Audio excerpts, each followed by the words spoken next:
Madam Deputy Speaker, for allowing me to participate in this historic debate today.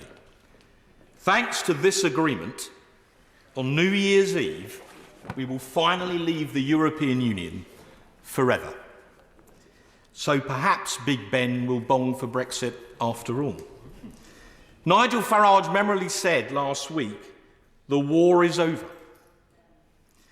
Well, at some times, as you will well remember, Mum, it has felt like a war in this place. So perhaps we should now take on board the advice of the prophet Isaiah, who said, "And they shall beat their swords into plowshares, and their spears into pruning hooks. Nation shall not lift up sword against nation, neither shall they learn war any more."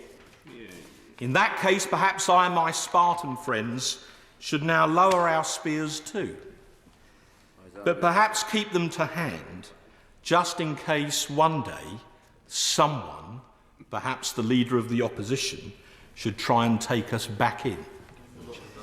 My colleagues in the European Research Group have fought long and hard for this day, and we have sometimes been lampooned or even vilified by the Remain-dominated electronic media for our trouble, when all we have ever wanted is one thing: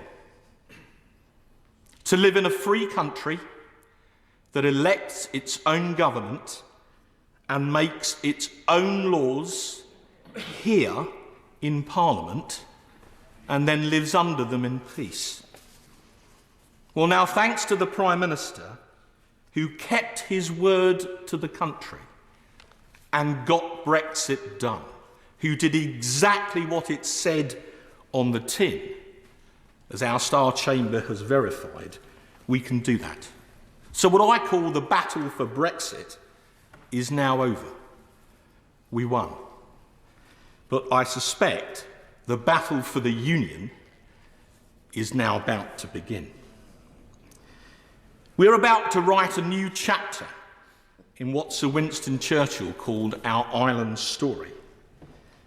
But now, after a truly epic struggle, we will do it as a free people.